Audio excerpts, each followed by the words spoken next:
ছোট বাচ্চা নিয়ে একা হাতে সংসারের সমস্ত কাজকর্ম শেষ করে ক্লান্ত হয়ে যায় ঠিকই, তারপরও যেন মনে একটা শান্তি আসে। আসসালামু আলাইকুম, সবাই কেমন আছেন? বাংলাদেশি ব্লগার মাম্মিতু চ্যানেল থেকে আপনাদের সবাইকে ওয়েলকাম জানাচ্ছি। যে যেখান থেকে আমার ভিডিওটা শুরু করছেন, আশা করছি আল্লাহর রহমতে সবাই ভালো আছেন, সুস্থ আছেন। আলহামদুলিল্লাহ, আমরাও সবাই ভালো আছি।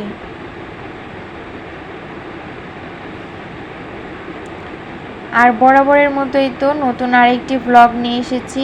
আর এই ব্লগটা আমি সকাল থেকে শুরু করেছি। সকাল থেকে এটা আমি রাত পর্যন্ত রাখছি, তো দেখতে থাকুন কি কি করছি। আর শুরুতেই বলে রাখি, যারা যারা ভিডিওটা অন করেছেন বা নোটিফিকেশন গিয়েছে, প্লিজ আপনাদের সময় করে দেখে নেবেন। আর ভিডিও শুরুতে একটা লাইক দিতে ভুলবেন না। পুরো ভিডিওটা দেখে একটা কমেন্ট রেখে যাবেন। আর যদি ভিডিওটা অনেক ভালো লেগে থাকে, তবে আমার চ্যানেলটা সাবস্ক্রাইব করে পাশে থাকা বেল আইকনটি ক্লিক করে দিবেন, যাতে করে আমি যখন ভিডিও ছাড়ব আপনারা আপনাদের সময় সুযোগ করে ভিডিওটা দেখে নিতে পারবেন। আর সকালবেলা আমি এখানে নাস্তা করে নিয়েছি। খুবই সিম্পল একটা নাস্তা তৈরি করছিলাম। একটু ডাল ভুনা ছিল, আর তো রুটি আর কি চাপটি বানিয়ে নিচ্ছিলাম। সময় কম ছিল, তো চাপটি বানিয়ে নিয়েছি। আর ডিম পোস্ট, এটা দিয়ে আমরা সকালে নাস্তা করেছি। আর তারপরে আমি একটু ঘরের কাজকর্ম করে নিচ্ছিলাম। এর মধ্যে মেয়েকে খাইয়েছি, তো আমরা সবাই নাস্তা করেছি। আর মেয়ের যে জামা কাপড়গুলো ছিল সেগুলো ধুয়ে দিয়েছি। তারপরে মেয়ে যখন ঘুমোচ্ছিল তখন আর কি এই ভিডিওটা করা। তো আমি একটু ঘরটা পরিষ্কার করে নিয়েছি, আর ফ্যানও পরিষ্কার করে নিলাম। তারপরে চারপাশে একটু ময়লা ঝুল ছিল, তো সেগুলোও ঝেড়ে মুছে তারপরে আমি বেসিনটাও পরিষ্কার করে নিয়েছি আজকে। আর বেসিন পরিষ্কার করা আসলে এটা 2 বা 3 দিন, এটা কোনো নিয়ম নাই বা দিন নাই, যখন যেমন মনে পড়ে বা যখন ময়লা লাগে তখনই আর কি ওটা ধুয়ে ফেলা হয়। আর এই তো তারপরে দুপুরে রান্না বান্না করব। তার জন্য আমি এখানে আজকে খুবই মজার একটা খাবার রান্না করব, আমাদের সবার খুবই পছন্দ, চিকেন বিরিয়ানি। তো বিরিয়ানিটা আমরা সবাই অনেক পছন্দ করি, আর অনেক দিন বেশ খাওয়া হচ্ছিল না, তো ভাবলাম আজকে করে নিই। আর আমার কাছে মনে হয় যে মাছ বা অন্য তরকারি এর থেকে মাংসটা রান্না করা বা বিরিয়ানি এই টাইপের খাবার রান্না করা অনেক সোজা, যদি সব কিছু মশলা একসঙ্গে গোছানো থাকে, তো সেই ক্ষেত্রে রান্না করা খুবই সোজা, অল্প সময়ের মধ্যে হয়ে যায়। আর এই তো তার জন্য আমি এখানে মাংসটা টক দই তারপর একটু আদা রসুন পেস্ট দিয়ে মাখিয়ে নিয়েছি। আর যে পাত্রে নিয়েছিলাম প্রথমে, সেটা আমার কাছে মনে হচ্ছে যে ছোট, আমি এখানে নাড়াচাড়া করতে পারছিলাম না, তার জন্য আমি একটা পাল্টে নিয়েছি। আর আমার মাংস কষানোটা হয়ে গিয়েছে, কষানো বলতে প্রায় রান্নাটা হয়ে গিয়েছে, তারপরে 90%ই হয়ে গিয়েছে। এ পর্যায়ে আমি নামিয়ে নিয়েছি।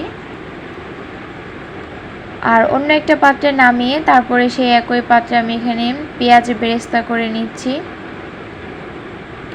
পেঁয়াজ বেরেস্তাটা উঠিয়ে রেখে হালকা একটু চিনি দিয়ে রেখেছি। আর এই তো তারপরে চালটা ধুয়ে আমি কিছু সময় পানি ঝরাতে দিয়েছিলাম। তারপর যখন পানিটা ঝরে গিয়েছে, চালটা খুব ভালো মতো ভেজে নিচ্ছি। আর এই বিরিয়ানির চালটা যদি খুব ভালো করে ভেজে নেওয়া হয়, তাহলে বিরিয়ানিটা খুব ঝরঝরে থাকে। আর যদি সঠিক পরিমাপে পানি দেওয়া হয়, তবে বিরিয়ানিটা কিন্তু ঝরঝরে থাকে, কোনো পানি থাকে না বা আঠালো কোনো ভাব আসে না।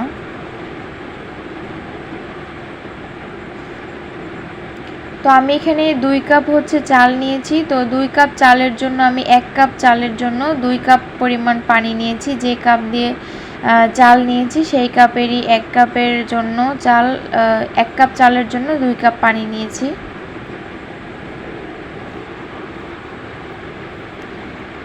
আর এই তো রান্না করতে করতে দেখলাম যে কারেন্টটা চলে গিয়েছে, তো তার জন্য হচ্ছে আমি গ্যাসের চুলায় বসিয়ে দিয়েছি।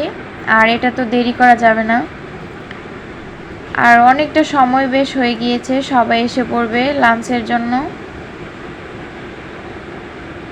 আর এখন হচ্ছে আমি এই পাশে যে সিঙ্কটা সেটা পরিষ্কার করে নিচ্ছি। আর তারপরেই তো আমার কিন্তু বিরিয়ানিটা হয়ে গিয়েছে। এখন আমি হালকা জালে একদম দমে বসিয়ে দিচ্ছি আলু বোখারা, তারপরে বাদাম, কিশমিশ, কাঁচামরিচ, বেরেস্তা দিয়ে।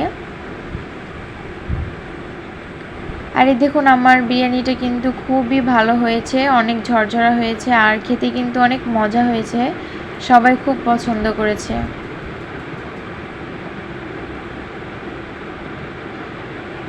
আর এই তো তারপরে হচ্ছে বেশ অনেকটা টাইমই চলে গিয়েছে, বিকালবেলা আমরা একটু রেস্ট নিয়েছি বেশ অনেক টাইম, তারপরে একটু ঘোরাঘুরি করেছি, সেটা আর ক্যামেরা করতে পারিনি। আর তারপরে হচ্ছে রাত্রে আমি রুটিও বানিয়েছি, সেটাও ভিডিও করতে পারিনি, খুব ব্যস্ত ছিলাম।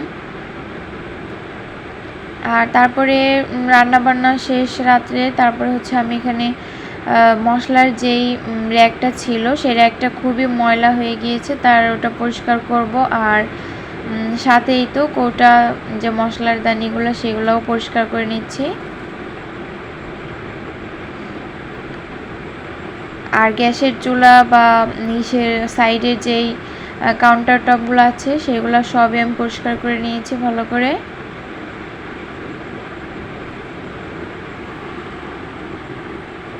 আজকের ভিডিওটা এ পর্যন্তই। আপনাদের কাছে কেমন লাগলো সেটা অবশ্যই কমেন্টের মাধ্যমে জানাবেন। আর সবাই ভালো থাকবেন, সুস্থ থাকবেন, আমাদের সবার জন্য দোয়া করবেন। আল্লাহ হাফেজ। আসসালামু আলাইকুম।